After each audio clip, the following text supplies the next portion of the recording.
disampaikan oleh Dr. Erdi Techrisna Satyadi Mars MKK dengan topik Medical Emergency Response Plan ya. Tadi pertanyaan-pertanyaan di chat juga sudah banyak nih mengenai bagaimana sih harus respon kita terhadap kemungkinan khususnya bencana kimia ya. Dr. Erdi ini mengenyam pendidikan di Fakultas Kedokteran Atmajaya Jakarta, juga mengambil Magister Administrasi Rumah Sakit di UI dan juga Magister Kedokteran Kerja di UI ya. Sekarang ini beliau adalah dosen di FKIK UKRIDA Jakarta, kemudian konsultan kesehatan kerja di beberapa perusahaan di Cilegon. Ini sebenarnya yang lebih dikenal ya Dr. Erdi ya. Kemudian beliau aktif di organisasi yaitu sebagai Dewan Pakar, Dewan Keselamatan dan Kesehatan Kerja DK3 Provinsi Banten, kemudian bidang SDM pimpinan Pusat Perhimpunan Dokter Kesehatan Kerja Indonesia dan anggota ID cabang Cilegon. Dr. Erdi adalah seseorang yang sangat concern nih. Ini termasuk yang sering juga nih memberikan dorongan kepada Idwilah untuk kita aware gitu ya soal bencana, soal bagaimana emergency response dan soal bagaimana kemudian kita bisa menilai kesiapan kita saat ini. Baik, tak berpanjang-panjang lagi, saya persilahkan kepada Dr. Erdi Techrisna untuk mengambil alih panggungnya. Silakan, Dok. Terima kasih, Dr. Baiti. Selamat siang, Ibu Bapak, teman sejawat, dan juga rekan-rekan dari perusahaan. Saya tahu di sini ada banyak sekali juga teman-teman dari safety. Mohon izin, saya ingin share screen. Oke. Sudah tampak, Dr. Baiti? Ya, sudah, Dok. Silakan, Dok. Oke. Tadi Ibu Suci sudah banyak menjelaskan tentang bagaimana kondisi akan kemungkinan kita hadapi. Kalau kita lihat, selain tsunami 8 meter yang sudah disampaikan Bu Suci dan juga kemungkinan megatrust 8,7, yang perlu diperhitungkan adalah gagal teknologi. Ya, gagal teknologi seperti film yang tadi simulasi yang saya sampaikan sebelum acara ini dimulai. Itu bisa terjadi karena human error dan sebagainya. Nah, tadi Bu Suci sudah menyampaikan bagaimana potensi strategis dari kota Cilegon dan mengapa Cilegon, tadi juga disampaikan Bu Susi, ya karena ada industri baja, industri kimia itu sekitar lebih dari 60 industri kimia besar, dan industri itu industri-industri hulu, dan Pertamina, serta ada objek-objek vital, ya PLN, PLTU, dan sebagainya, serta kawasan wisata. Nah, kita lihat peta industri sendiri di Cilegon. Itu peta industri Cilegon itu mulai dari Ciwandan, ya di sana ada yang besar sekali kayak Chandra Asri, ada Tripolita, ada Asahi Mas, lalu dan lain-lainnya di sebelah sini juga banyak. Lalu kita masuk ke kawasan Kiek, ya Krakatau Industrial Estate, dan juga lanjut ke kawasan di daerah Merak, dan selanjutnya adalah di zona 4 adalah di kawasan Bojonegara. Jadi untuk tim tanggap darurat di daerah Cilegon ini kita bagi menjadi 3, yaitu di daerah Ciwandan, Kiek, dan Merak. Serta tambahan 1 dari Serang, itu adalah di Bojonegara. Jadi kalau kita lihat, saya ngerti siapa yang merancang seperti ini. Jadi misalnya Chandra Asri itu mempunyai bahan yang akan nanti dipakai oleh perusahaan-perusahaan lain. Itu dialirkan oleh pipa. Jadi kalau misalnya terjadi sesuatu, itu bisa terjadi saling koneksi dan bisa meledak bersama-sama lah, istilahnya seperti itu. Nah, kalau kita lihat lokasi pabrik kimia, itu sebagian besar ada di tepi pantai. Kenapa mereka milih tepi pantai? Karena mereka ingin ada dibangunnya adalah suatu jetty, yaitu pelabuhan kecil, tempat meletakkan, mengirim bahan baku yang akan ditampung dalam tangki-tangki ini. Ya, dalam tangki-tangki ini, itu akan ditampung di tempat-tempat ini. Nah, yang paling berbahaya juga adalah justru adalah perusahaan yang melakukan jasa penimbunan tangki bahan kimia, penimbunan bahan kimia. Jadi perusahaan-perusahaan yang tidak mempunyai jalur ke laut itu akan menitipkan ya bahan kimianya pada tangki-tangki, misalnya seperti di Vopak, dan kebetulan saat ini ada Pak Aris dari Dover. Nah, itu di situ. Dan itu justru berbahaya karena itu dalam jumlah besar dan banyak yang akan dikirim ke perusahaan-perusahaan yang membutuhkan itu dengan truk dalam jumlah sedikit-sedikit. Jadi kalau kita bayangkan kalau di Aceh ada gempa bumi, ada tsunami, itu air. Kalau di sini gempa bumi, tangki-tangki itu mungkin lepas, patah, pecah, dan sebagainya. Jadi akan campur antara air dan bahan kimia. Ini yang merupakan hal-hal yang berbahaya. Nah, untuk masyarakat di sekitar industri, ini masyarakat juga makin maju terus. Dulu waktu industri bangun, pasti sudah ada izin mendirikan bangunannya, udah ada tata ruangnya, tapi masyarakatnya nggak peduli, mereka tidak pakai izin dan sebagainya, mereka bikin terus maju karena mereka mengharapkan ada kecipratan dari industri ini, baik dengan untuk tempat kos, bikin warung makan dan sebagainya. Demikian juga dengan lahan-lahan pertanian itu masih ada di sekitar industri. Nah, yang tidak kalah penting adalah adanya juga ini ada nelayan. Nelayan itu memarkirkan kapal-kapalnya itu di daerah-daerah industri. Ini cukup berbahaya. Kita lihat di kejadian di Pertamina, itu Pertamina meledak bukan karena dari dalam, tapi karena ada api dari luar.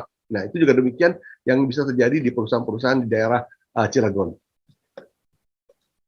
Oke, nah kita kalau dilihat dari analisa potensi bahayanya, yang bisa menyebabkan medical emergency yang paling mungkin adalah terjadi kebakaran. Yang kedua adalah kebocoran, ya, ledakan bahan kimia, kecelakaan lalu lintas transportasi bahan kimia. Ini sering terjadi, mungkin kalau kita sering melintas di tol Jakarta Merak, kita sering melihat tangki bahan kimia itu terbalik masuk ke dalam selokan dan sebagainya, mungkin karena supirnya juga mengantuk dan sebagainya. Ini kejadian-kejadian yang sempat direkam ya, tercatat. Misalnya ke bagian tangki penyimpanan di Asaima Chemical, isinya itu etilen, itu tahun 2002. Kita bayangkan etilen yang sedemikian besar dalam tangki itu, kalau meledak, itu jangkauannya akan cukup jauh sekali. Ya, ini juga dari perusahaan-perusahaan lain. Kalau kita lihat film tadi, kita tadi kebakarannya adalah di tangki buten, dan di dekat tangki buten itu ada tangki etilen juga. Nah, langsung tangki etilen itu langsung didinginkan. Nah, sebab kalau terjadi pemanasan yang tinggi dari sekitarnya, tangki itu juga bisa meledak.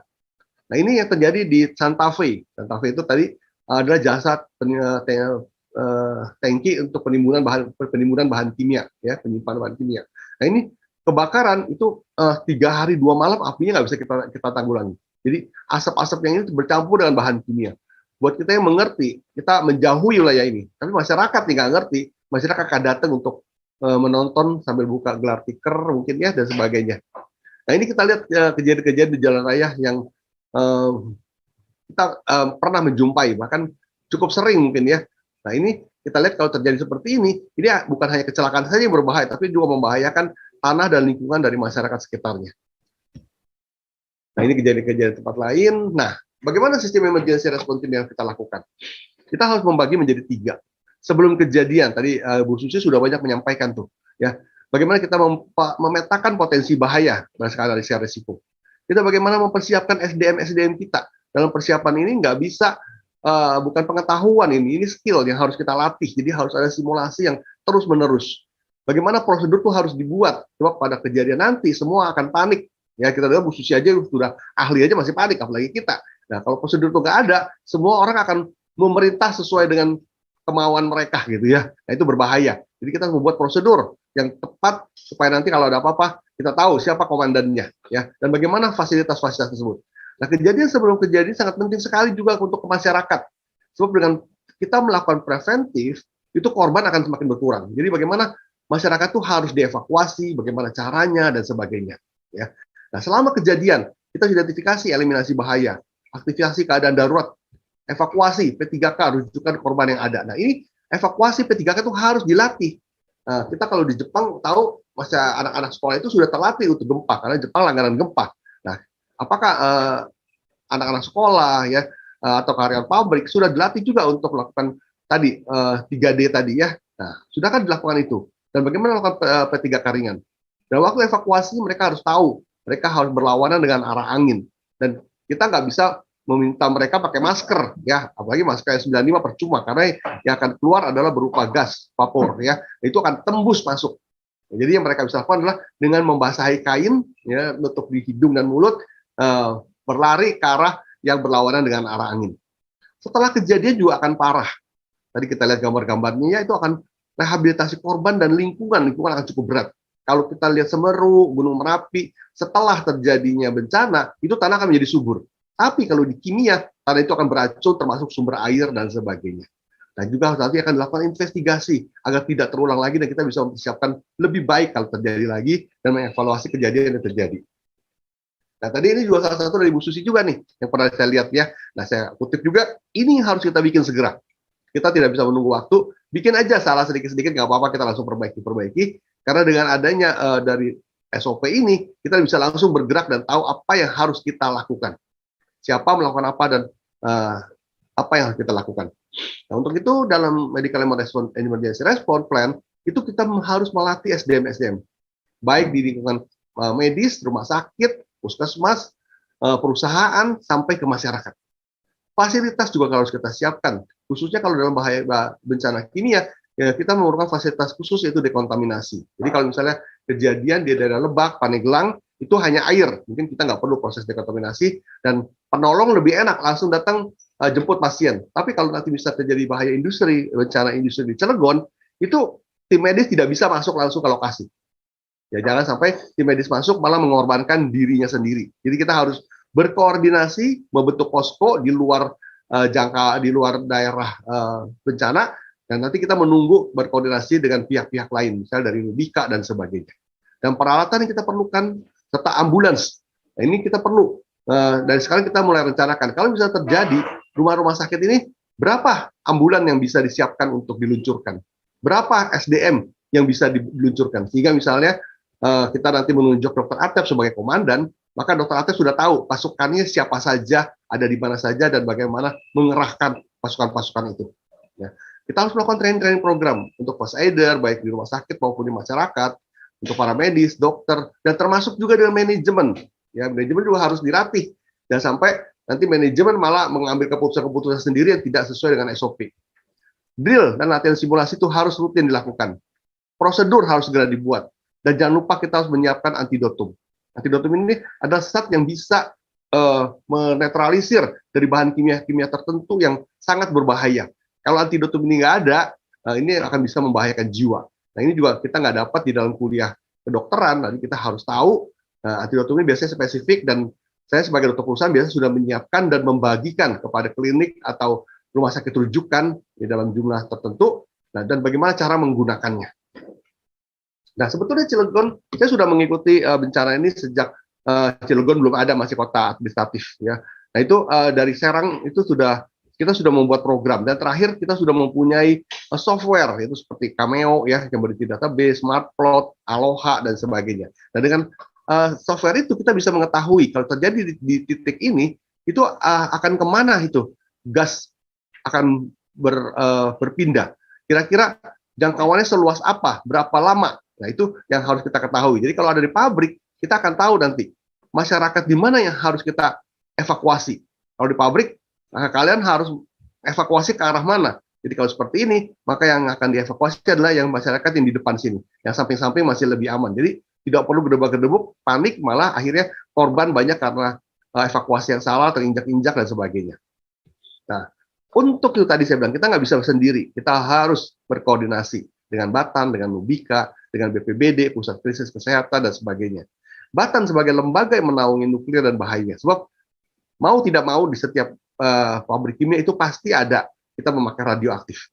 Ya, karena kita sistemnya adalah dengan computerized semuanya, di mana semua dikontrol, bahkan bantuan juga salah satunya dari radioaktif. Nubika sebagai organik TNI untuk menangani hazard kimia ataupun nuklir. Ini akan maju duluan.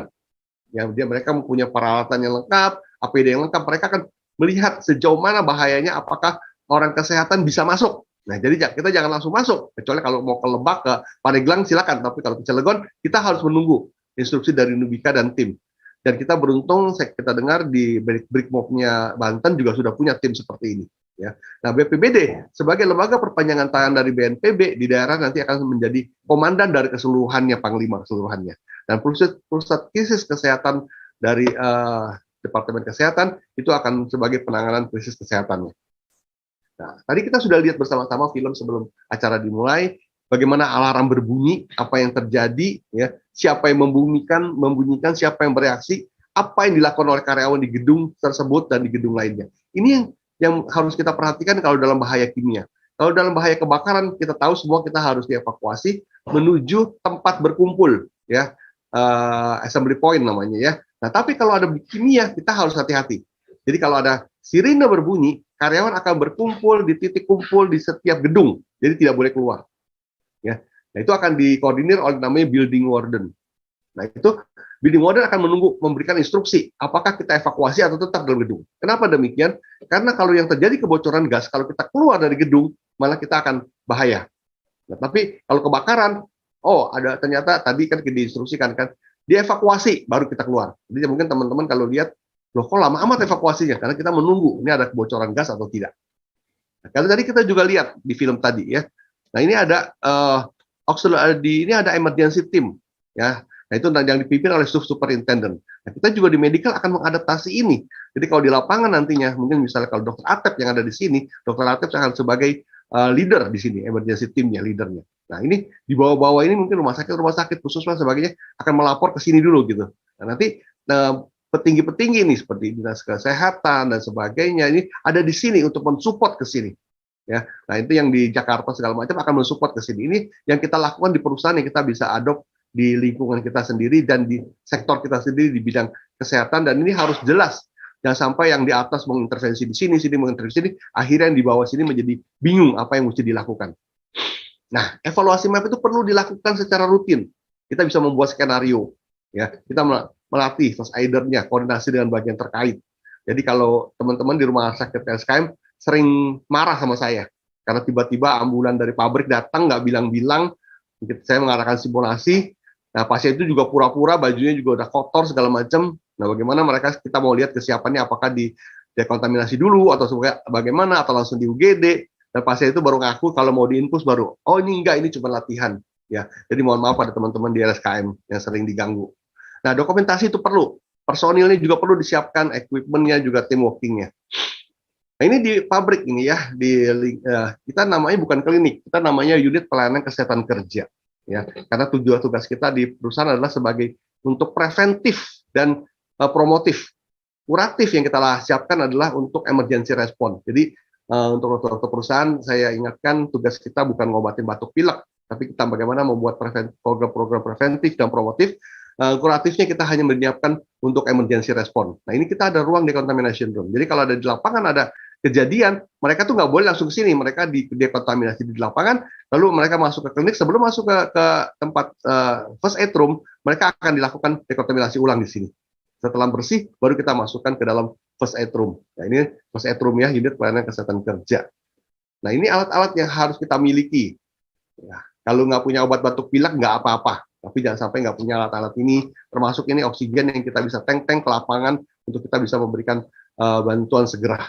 Nah, ini juga alat transportasi yang wajib dimiliki. Misalnya seperti scope stretcher seperti ini wajib kita miliki. Nah, ini biasanya kita pakai untuk kita melakukan evakuasi atau mobilisasi. Nah, ini untuk yang kejadian-kejadian yang mungkin ada patah tulang dan sebagainya. Nah, ambulannya juga harus lengkap seperti ini. Jangan seperti ambulan tidak ada bedanya dengan angkot, karena isinya nggak ada apa-apa, cuma mobil putih dikasih merek ambulan saja. Ya, kita lihat obat-obatnya juga obat-obat yang memang dibutuhkan pada keadaan emergensi. Ya, jadi kita tidak lebih baik tidak punya obat batuk pilek, tapi daripada kita tidak punya obat-obat untuk emergensi. Nah, kita harus menguasai juga plan kita. Kalau misalnya kejadian di suatu tempat, kita tahu tempat itu ada bahan kimia apa dan kemungkinan akan bahaya apa seperti itu.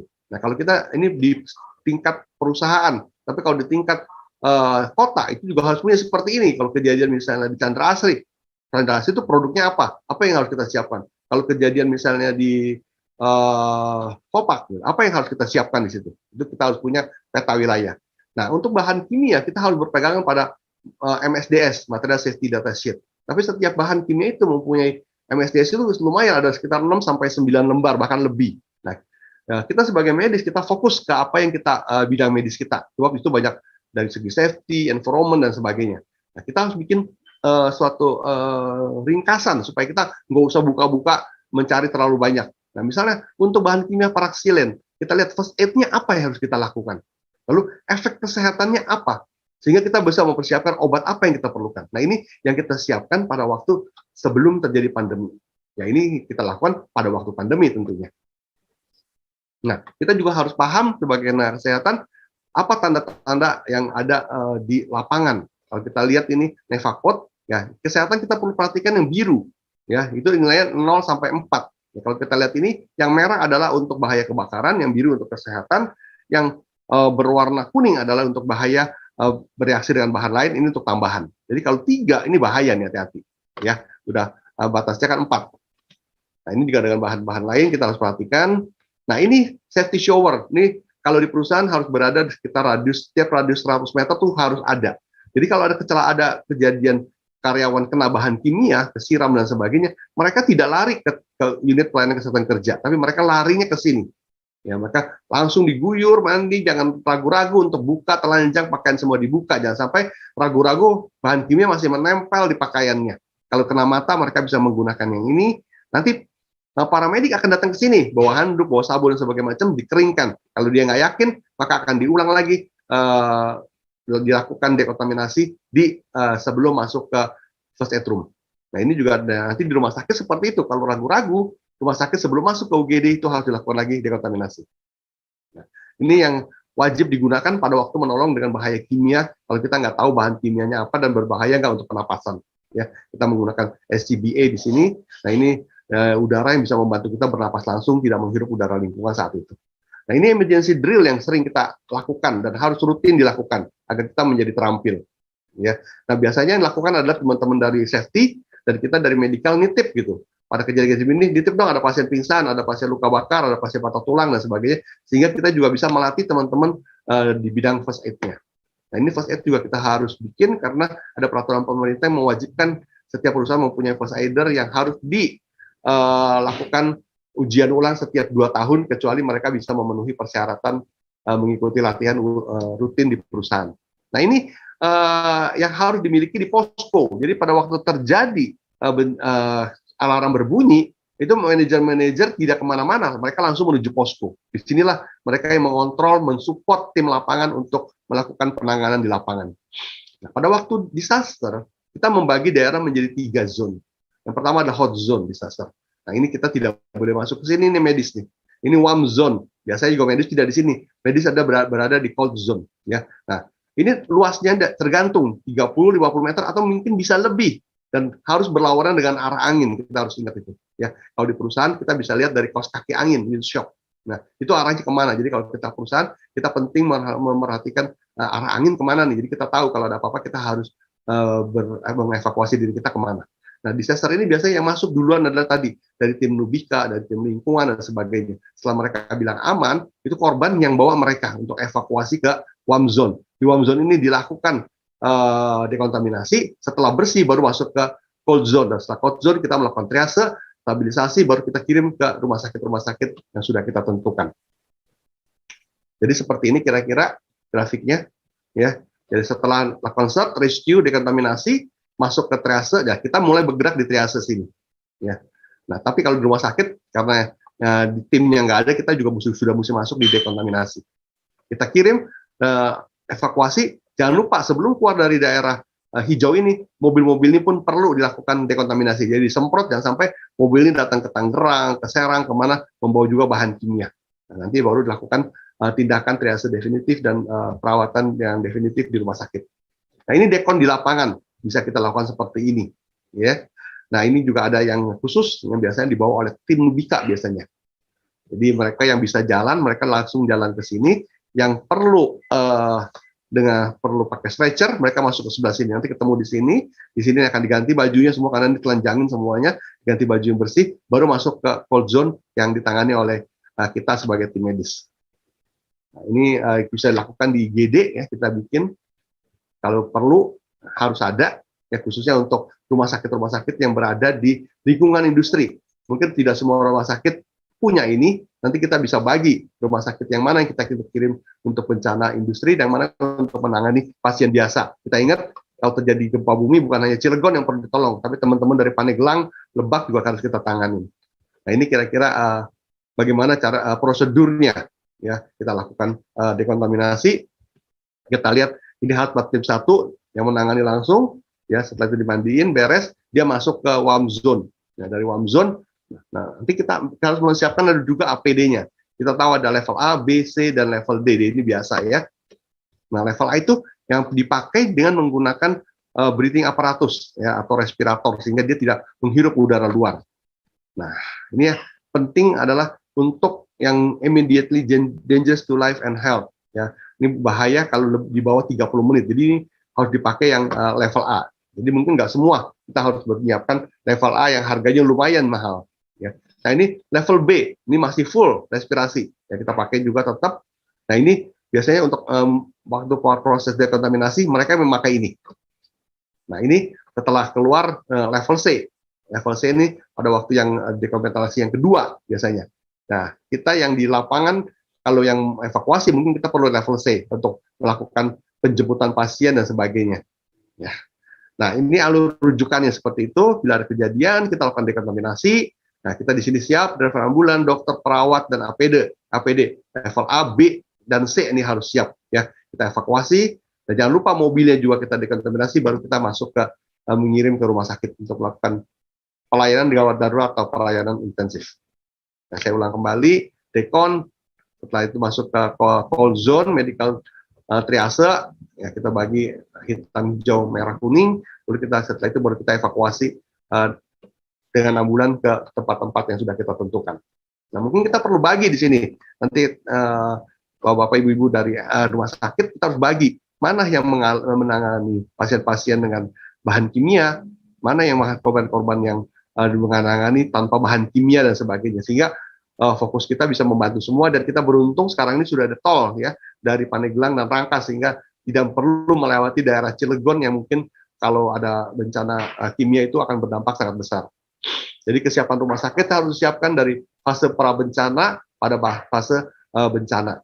Jadi tadi Bu Suci sudah menyampaikan, mungkin kita juga bisa pakai sebagai pegangan.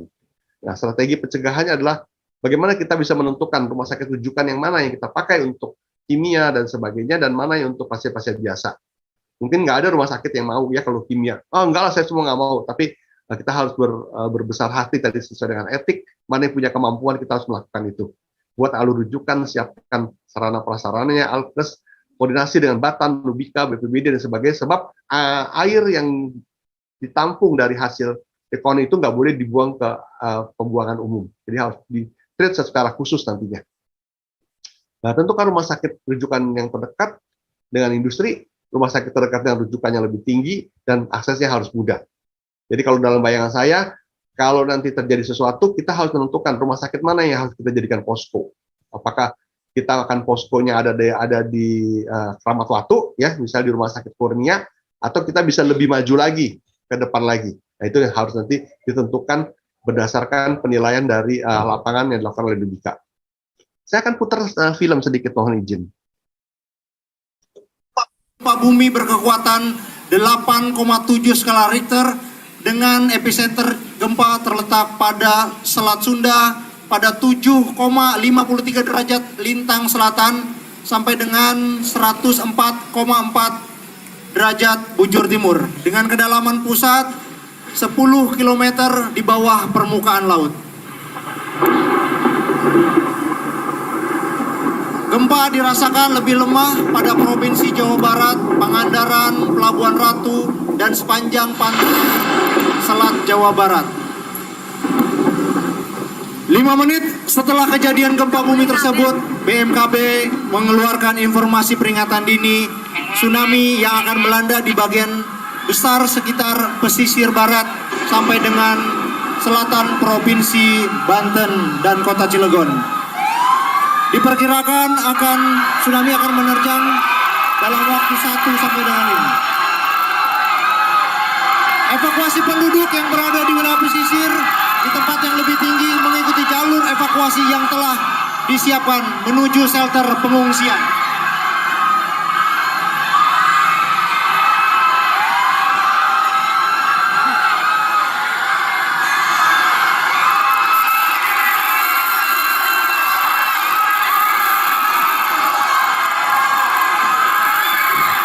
Pada saat yang bersamaan, di lingkungan kawasan industri kimia Cilegon telah teraktivasi peringatan dini bahaya akibat guncangan gempa bumi.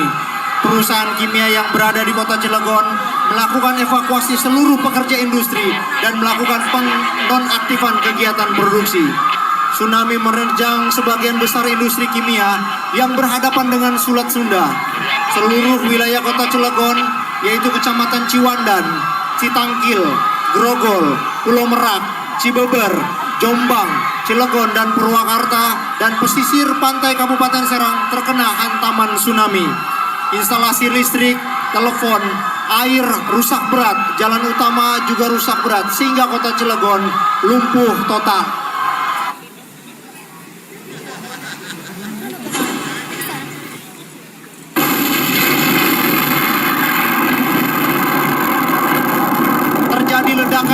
kebakaran akibat adanya kebocoran zat kimia yang bersifat flammable.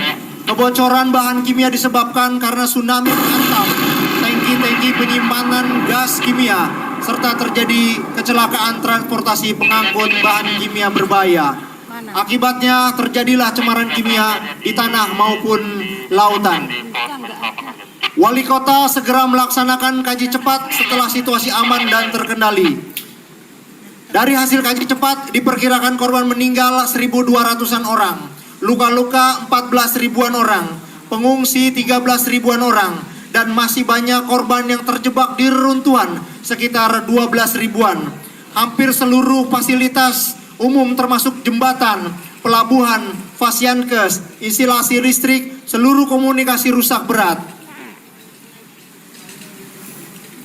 Setelah mendapatkan informasi dari Kota Cilegon, Koordinator Klaster Kesehatan Provinsi segera meneruskan hasil kaji cepat kepada BPPD Kota Cilegon sebagai laporan awal kepada Pusat Krisis Kesehatan, sekaligus berkoordinasi untuk meminta bantuan IMT nasional karena banyaknya jumlah korban dan keadaan Kota Cilegon yang kolaps.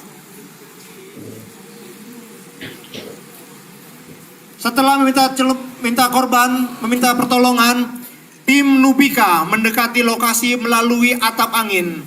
Para hadirin sekalian, marilah kita saksikan upaya penyelamatan korban hazmat yang dilakukan oleh tim Nubika menggunakan APD masuk ke lokasi kejadian.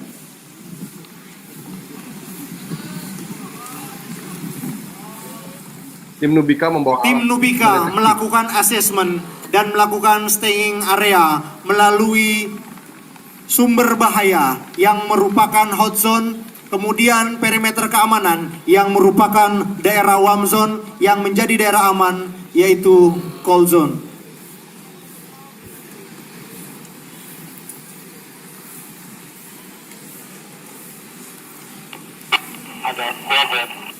Kita saksikan tim Nubika telah mengidentifikasi sumber ledakan dan memberi tanda.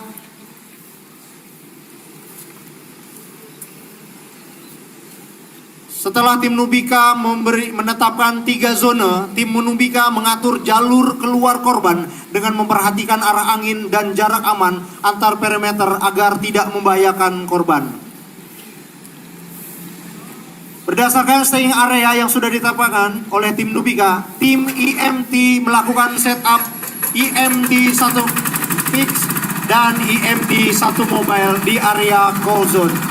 Adapun komponen-komponen yang disiapkan meliputi sumber daya manusia, peralatan kesehatan, alur penanganan sampai dengan prosedur dekontaminasi. Tim Nubika masuk ke dalam hot zone dengan melakukan triase korban. Korban yang masih mampu berjalan akan diarahkan oleh tim dan segera keluar dari area hot zone mengikuti petunjuk tim. Untuk korban yang mampu berjalan, maka tim akan mengeluarkan dari area hot zone sesuai dengan triase korban.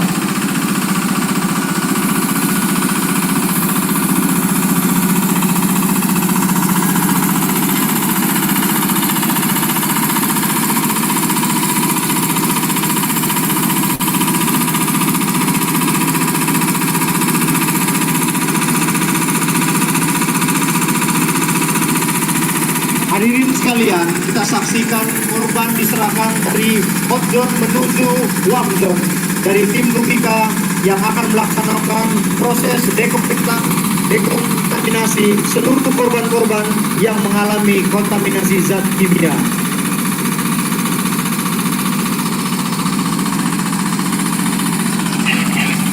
Korban pertama yang masih bisa berjalan dan dilakukan dekontaminasi dengan cara korban dibuka baju yang sudah terkontaminasi. Kemudian seluruh bagian permukaan kulit didekor dengan air mengalir, sementara kulit yang mengalami luka bakar ditutup dengan kasa dan wrap untuk mencegah terjadinya cross kontaminasi.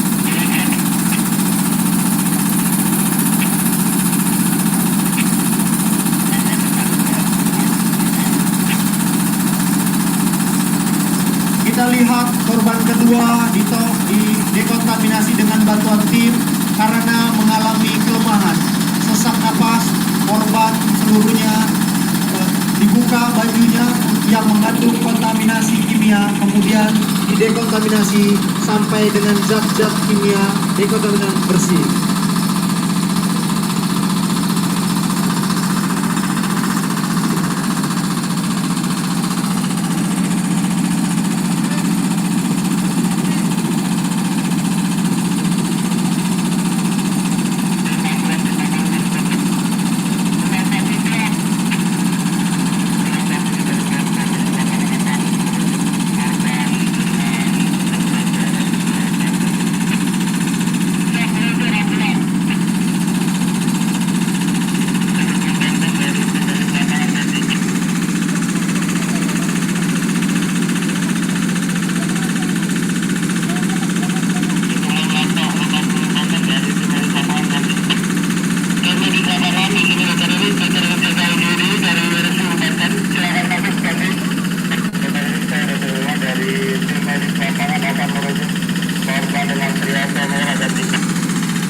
Setelah dilaksanakan tindakan di warm zone, korban-korban dimasukkan ke dalam pos medik lapangan yang ada di daerah cold zone. Untuk korban pertama yang masuk adalah korban luka bakar. Korban ini diterima dan dilakukan pemeriksaan tanda-tanda vital dan monitoring terhadap kemungkinan kekurangan cairan. Korban kedua yang masuk dalam daerah pos medik yaitu korban lemah yang mengalami sesak napas. Pada korban ini dilakukan pemeriksaan dan diberikan oksigen.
Nah, terima kasih.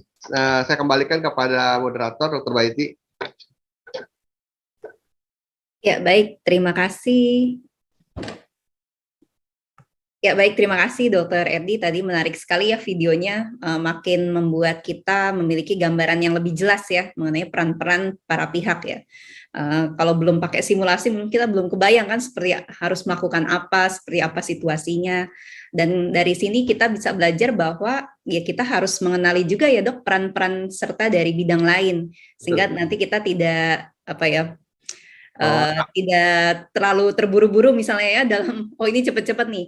Nah tapi ada satu hal yang menarik dok, kalau tadi kan dokter juga sempat sampaikan bahwa di keseharian juga sebenarnya kan ada potensi bencana kimia yang skala mikro atau skala kecil ya, misalnya tangki yang sedang dalam perjalanan kemudian terguling dan sebagainya sehingga ada kemudian korban yang mengalami atau terpapar zat kimia tersebut.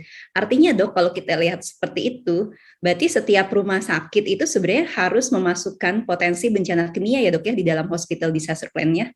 Betul, dalam sehari-hari juga harus ada sebetulnya. Betul ya. Sehingga punya dekontaminasi room lah. Oke ya, berarti ini penting ya. Jangan-jangan misalnya orang kan sekarang mungkin mikirnya, oh Cilegon nih yang paling jadi sentral gitu ya. Jangan-jangan ternyata mungkin karena misalnya ada jalur tolnya dekat Balaraja, jangan-jangan Balaraja juga perlu nyiapin gitu ya, untuk bisa siap tadi menghadapi katakanlah bencana kimia dalam skala yang lebih kecil gitu ya. Dokter Baiti bayangin nggak, kalau misalnya ada bahan kimia berbahaya dibawa oleh tangki dari Tanjung Priuk menuju ke Merak, terus melewati jembatan layang di depan Mall Taman Anggrek, terus tiba-tiba jatuh ke bawah, apa yang akan terjadi? Nah, gitu. Yang paling simpel. Betul ya. Oleh karena itu nggak bisa ya sebenarnya pilih-pilih ya dok ya. Misalnya oh ini nggak ada nih di kami industri, jadi nggak usah dimasukin deh misalnya kesiapan bencana kimia di dalam hospital disaster. Harusnya sih begitu ya dokter Erdi ya.